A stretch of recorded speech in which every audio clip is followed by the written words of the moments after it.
পার্বতী দেবকে সাথে নিয়ে অফিসে এসে জগাইকে সুন্দরী আর বাকি 18টা মেয়ের ব্যাপারে জিজ্ঞাসাবাদ করে। তখন জগাই পার্বতীর কাছে কোনোভাবেই মুখ খোলে না। তখন পার্বতী জগাইয়ের স্ত্রীকে ওখানে নিয়ে আসে। তখন জগাইয়ের স্ত্রী জগাইকে নিজের দিব্যি দিয়ে বলে সব সত্যি কথা বলতে। তখন জগাই পার্বতীকে সব সত্যি কথা বলে দেয়। আর দময়ন্তী ম্যাডাম পার্বতীকে বলে, তুমি আজকে এই কেসটায় আমাকে অনেক সাহায্য করলে।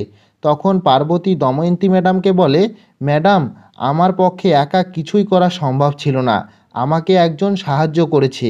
এই বলেই পার্বতী দেবকে ডাকে।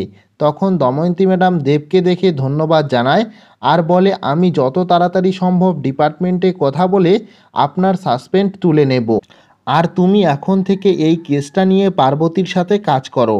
তারপর দময়ন্তী ম্যাডামের বাড়ি থেকে ফোন আসলে দময়ন্তী ম্যাডাম সেখান থেকে চলে যায়।